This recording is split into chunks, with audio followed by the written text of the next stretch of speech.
Inavis olah TKP kebakaran Polres Banjarbaru.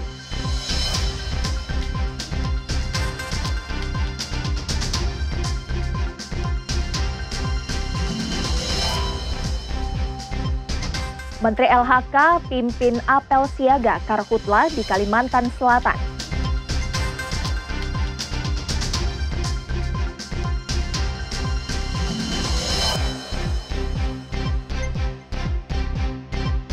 Tim Wasef pastikan TMMD ke-125 Kuin Kacil bermanfaat.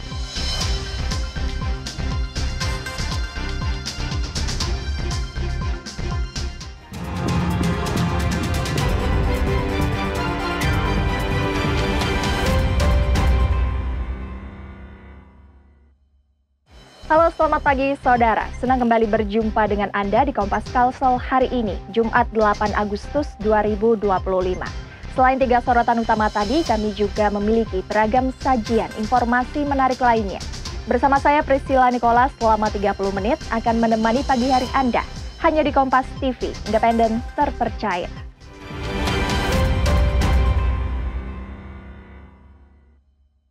Mengawali berita pagi ini, saudara, setelah kebakaran terjadi di Polres Banjarbaru pada Rabu malam, Kamis pagi tim Inavis gelar reka adegan di tempat kejadian perkara.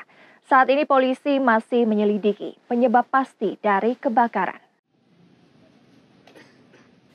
Gabungan Inavis, Polda, dan Polres Banjarbaru melakukan olah tempat kejadian perkara di lokasi kebakaran. Kebakaran ini menghanguskan 3 ruangan, termasuk ruang SPKT. Sebelumnya terlihat sejumlah anggota memindahkan barang dari gudang penyimpanan yang masih bisa diselamatkan. Hingga saat ini penyebab pasti kebakaran masih dalam penyelidikan. Sebagian pelayanan kini dipindahkan ke ruang penjagaan.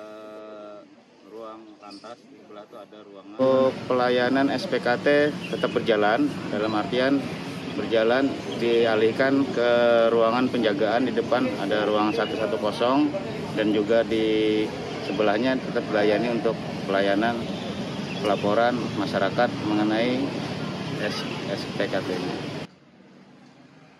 Untuk pembuatan SKCK, masyarakat Banjarbaru dapat mendatangi Mall Pelayanan Publik di belakang Polsek Banjarbaru Utara. Sebelumnya, layanan ini sudah dibuka di sana. Nabila Ceva, Kompas TV, Banjarbaru, Kalimantan Selatan. Sebelumnya, saudara, kebakaran terjadi di Mapolres Banjarbaru pada Rabu malam, menghanguskan 3 ruangan. Sentra Pelayanan Kepolisian Terpadu atau SPKT, Comment Center, dan gudang penyimpanan Dalmas terbakar. Masih berkobar kawan Polres Banjarbaru. Kebakaran menghanguskan 3 ruangan di Polres Banjarbaru pada Rabu malam. Api berkobar di atas ruangan SPKT yang letaknya terpisah dari gedung utama. 2 ruangan lain yang terdampak adalah Comment Center dan gudang penyimpanan Dalmas. Petugas pemadam kebakaran dan relawan berhasil memadamkan api dalam waktu sekitar 30 menit. Menurut seorang saksi, awalnya listrik sempat padam di ruangan Comment Center. Tak lama kemudian terlihat asap hitam di kabel-kabel samping ke ruangan SPKT sekitar pukul 20.18 WITA. Api kemudian membesar dan terdengar suara ledakan dari dalam ruangan SPKT. Lampu lain itu api, habis itu lah berjalan ke sini itu api, terus tuh kan di situ muncul tuh bulat api. Nah, bermula dari situ apinya. Kalau besar apinya langsung, ada bunyi ledak. Pas di belakang, meledak langsung bunyi meledak langsung besar. Ada suara ledakan, Bu? Ada suara ledakan. Berapa kali? 1 kali terdengar suara ledakan. Kapolres Banjarbaru AKBP Pius X Febri Aceng Loda bilang gedung yang terbakar berbeda dengan gedung utama dan ruang tahanan. Dengan demikian, tahanan dipastikan aman. Ya, mudah-mudahan pelayanan tidak berpengaruh dan tetap berjalan. Karena ini kan ruangan terpisah dengan gedung utama, kita bisa gunakan ruangan-ruangan yang lain. Selama ini masih kita laksanakan polis lain untuk melakukan penyelidikan dan penyidikan. Kapolres menambahkan layanan kepolisian akan tetap berjalan dengan memindahkan sementara ke area gedung utama. Hingga Rabu malam, penyebab kebakaran masih dalam proses penyelidikan polisi.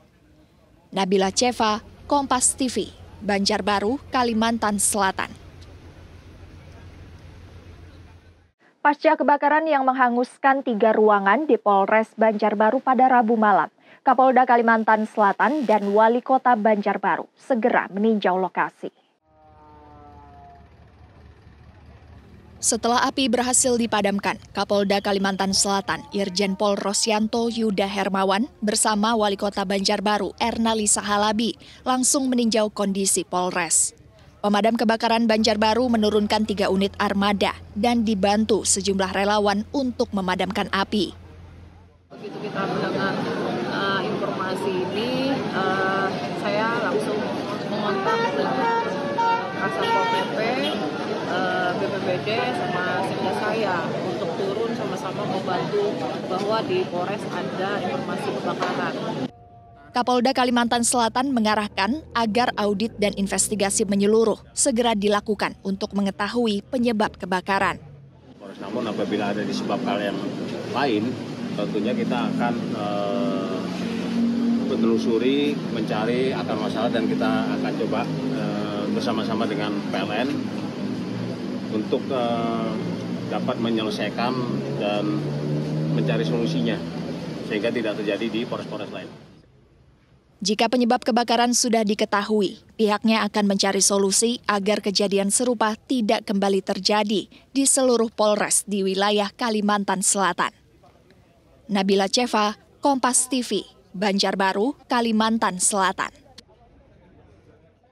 Seorang pria berusia hampir 60 tahun kembali ditangkap polisi karena kasus pencurian. Ini adalah penangkapan yang kelima kalinya untuk kasus serupa.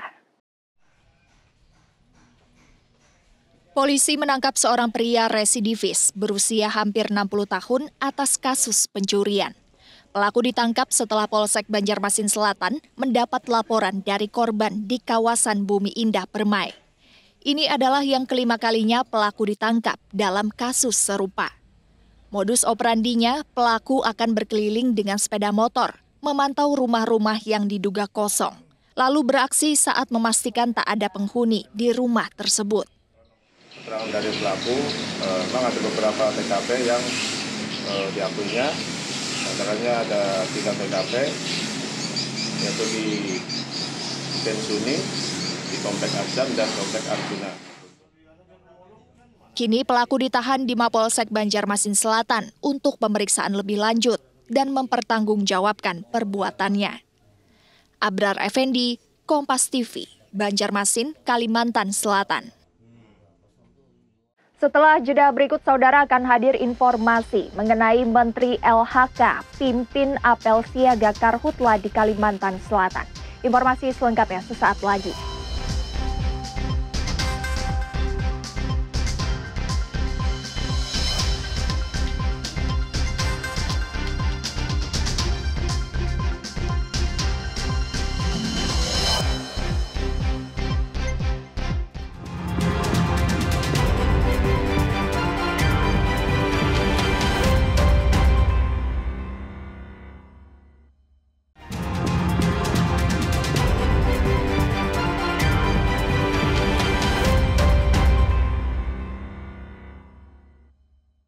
Masih bersama kami di Kompas Kalsel, saudara. Menteri Lingkungan Hidup dan Kehutanan Hanif Faisal Nurofik memimpin apel siaga kebakaran hutan dan lahan di Kalimantan Selatan. Di depan Satgas TNI, Polri, pemerintah daerah, dan relawan, Hanif menegaskan tidak ada lagi alasan untuk membiarkan pembakaran lahan. Apel siaga penanggulangan kebakaran hutan dan lahan tingkat Provinsi Kalimantan Selatan digelar di Landasan Udara Syamsudinor, Banjarbaru. Menteri Lingkungan Hidup Hanif Faisal Nurofik turun langsung memimpin apel bersama Gubernur. Meski kondisi lahan masih relatif basah, Hanif mengingatkan potensi karhutla tetap harus diwaspadai. Terlebih puncak musim kemarau diperkirakan baru akan terjadi pada September mendatang. Hanif mengaku telah meninjau langsung titik api dan menilai kondisi lahan masih basah. Meski demikian, Hanif bilang ada 3 titik asap di Kalimantan Selatan yang diduga timbul dari stockpile atau tempat penyimpanan bahan mentah di sepanjang jalan. Temuan ini akan segera ditindaklanjuti. Kita melihat ada beberapa titik asap yang ditimbulkan dari stockpile yang ada di sepanjang jalan. Paling tidak tadi ada 3 stockpile yang telah menimbulkan asap, mungkin karena kalori rendah sehingga mudah terbakar. Kami akan segera menindaklanjutinya. Menteri Lingkungan Hidup Hanif Faisal Nurofik menyarankan pemerintah daerah menyosialisasikan olah tanah tanpa membakar pada petani. Presiden juga sudah menegaskan produktivitas jangan dikorbankan, tapi tidak boleh lagi mengandalkan pembakaran lahan. Arpawi, Nabila Ceva, Kompas TV, Banjarbaru, Kalimantan Selatan. Menteri Lingkungan Hidup dan Kehutanan Hanif Faisal Nurofik mendorong pemerintah daerah untuk segera mencabut peraturan daerah yang memberikan celah legalisasi pembakaran lahan. Hal ini disampaikan dalam rapat koordinasi penanggulangan karhutla di Banjarbaru, Kalimantan Selatan. Menteri Lingkungan Hidup Hanif Faisal Nurofik meminta pemerintah daerah segera menindaklanjuti instruksi Presiden tentang pencabutan perda yang melegalkan pembakaran lahan. Pernyataan ini diungkap setelah dirinya melakukan rapat koordinasi penanggulangan karhutla di Banjarbaru bersama BMKG, BNPB, dan pemerintah kabupaten kota se-Kalimantan Selatan. Menurutnya peraturan daerah yang membolehkan pembakaran lahan diminta untuk segera dicabut, mengingat risiko kebencanaan semakin meningkat saat musim kemarau. Menteri Hanif juga menyebut pembakaran hanya diizinkan di luar musim kemarau atau saat status siaga bencana telah dicabut. Kepada Bapak Kapolda dan kita semua, Pak Gubernur, untuk segera mencabut perda-perda yang membolehkan pembakaran lahan 2 hektar yang sebenarnya perlu detail. Jadi di dalam Undang-Undang 32 2009, pembakaran lahan 2 hektar itu hanya boleh pada saat tidak musim kemarau atau tidak siaga darurat seperti ini. Mengacu data terkini, Gubernur Kalimantan Selatan Muhyiddin melaporkan sudah terjadi 73 kejadian karhutla dengan luas terdampak mencapai 155 hektar. Sistem Sipongi juga telah memantau 1.927 titik panas di wilayah tersebut. Siapapun yang membakar lahan, walaupun dari orang lain, itu ada perusahaan yang terbakar, perusahaan yang kena. Jadi perusahaan harus ikut aktif untuk menjaga lahan dia sendiri supaya jangan terbakar. Data ini menjadi peringatan bagi Muhyiddin untuk tidak lengah dalam melakukan mitigasi dan respon cepat terkait karhutla. Pemerintah juga akan menyiapkan operasi modifikasi cuaca jika diperlukan. Namun pencegahan secara langsung di lapangan tetap dijadikan prioritas utama. Arpawi, Nabila Ceva, Kompas TV, Banjarbaru, Kalimantan Selatan.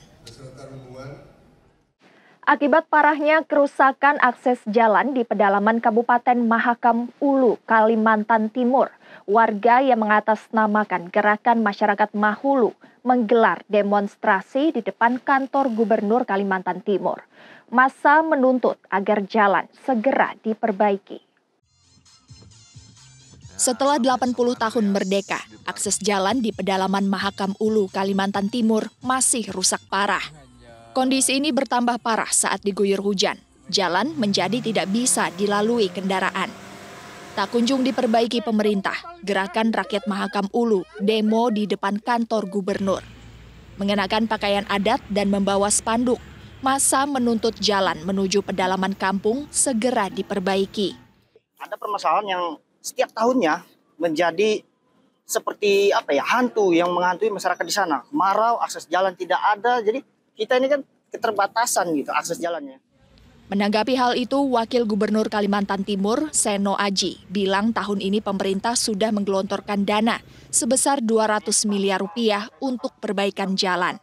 Mereka memang menyampaikan aspirasi dan mereka belum mengetahui tentang program kerja Kalimantan Timur, itu mereka mencari tahu. Warga berharap agar jalan di pedalaman Mahakam Ulu mendapat perhatian penuh dari pemerintah. sehingga akses yang lebih baik bisa dinikmati seluruh masyarakat. Rijal Mustafa, Jasmine Jafar, Kompas TV, Samarinda, Kalimantan Timur. Saudara, Dinas Perindustrian Perdagangan Koperasi Usaha Kecil dan Menengah DPPK UKM Kalimantan Timur mengungkap temuan 17 merek beras oplosan. Beras tidak sesuai standar ini tersebar di pasar dan sejumlah pedagang di kota Balikpapan dan Samarinda. DPPK UKM Kaltim merilis temuan beras oplosan yang tersebar di pasar tradisional dan sejumlah pedagang di Kalimantan Timur. Dari hasil pengawasan dan pengujian, ditemukan 17 jenis beras yang tidak sesuai standar atau dicampur. Beras tersebut diambil dari beberapa pasar dan pedagang di Balikpapan dan Samarinda. Hasil dari pengawasan ini akan dilaporkan ke pemerintah pusat.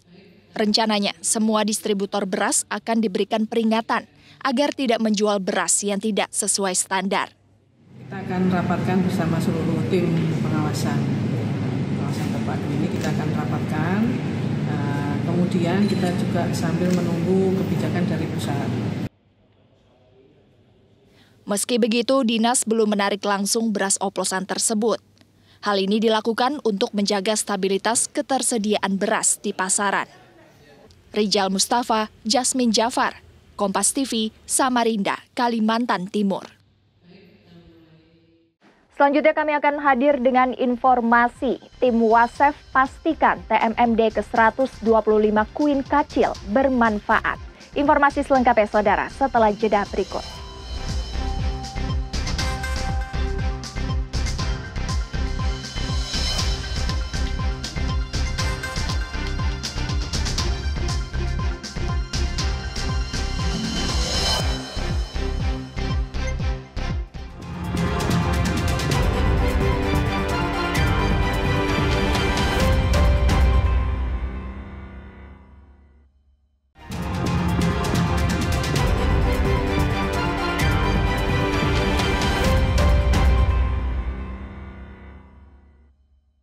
Masih bersama kami di Kompas Kalsel. Tim Wasef pantau progres pembangunan sasaran TNI Manunggal membangun desa di Banjarmasin. TMMD hadir di Queen Kacil Banjarmasin untuk mendukung percepatan pembangunan dan kesejahteraan wilayah.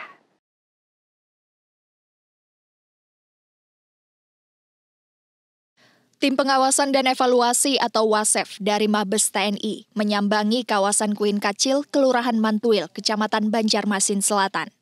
Tim Wasef didampingi Dandim 1007 Banjarmasin, Kolonel Infanteri Sigit Purwoko dan jajaran, disambut meriah warga Queen Kacil.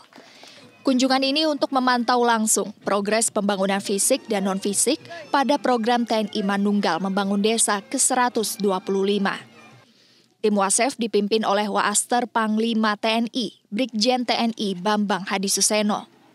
Brigjen TNI Bambang Hadi Suseno menegaskan TMMD merupakan operasi bakti TNI untuk mendukung percepatan pembangunan dan kesejahteraan masyarakat.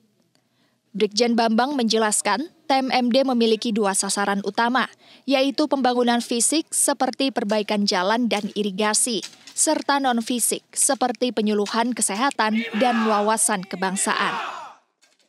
Laksanakan pengecekan secara bersama-sama apa yang telah dilaksanakan oleh TNI dalam melaksanakan kegiatan TNI Manunggal membangun desa. Tentunya sama-sama kita harapkan hasil yang ada itu sangat bermanfaat nantinya untuk masyarakat. Dan kita mengharapkan masyarakat pun juga harus saling bahu-membahu dengan disertai motivasi oleh jajaran Forkopimda yang ada di sini. Sisi lain, Wakil Wali Kota Banjarmasin Ananda menyambut baik pelaksanaan program ini. Menurutnya, TMMD adalah bukti nyata pembangunan daerah dilaksanakan dengan sinergi berbagai pihak. Ananda juga berharap program non-fisik melalui penyuluhan dapat meningkatkan kualitas sumber daya manusia di wilayah tersebut.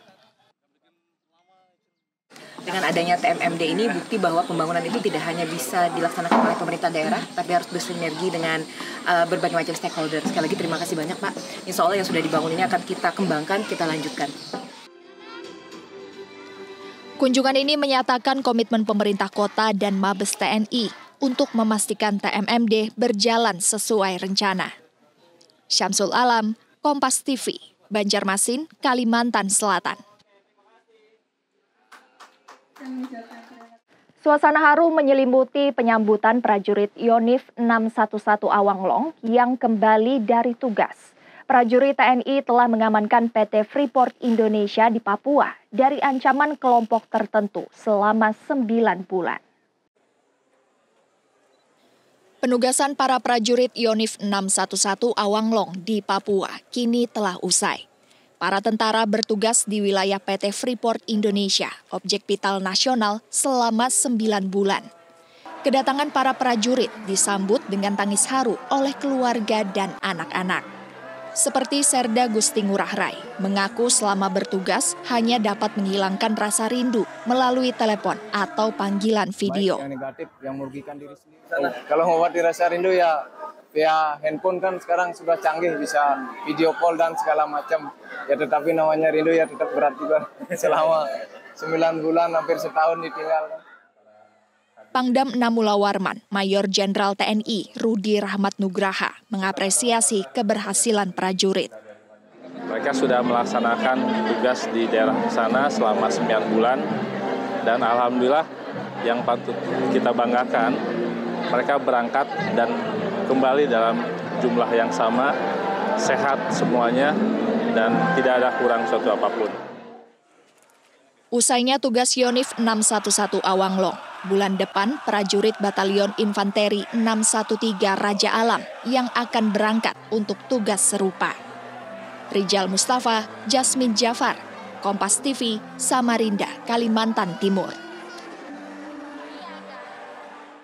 Berdiri menjulang di tengah kota Banjarmasin, Gereja Katedral Keluarga Kudus resmi ditetapkan sebagai cagar budaya oleh pemerintah kota. Usianya yang hampir 1 abad serta gaya arsitektur neogotik yang langka menjadikannya ikon religius sekaligus sejarah di Banjarmasin.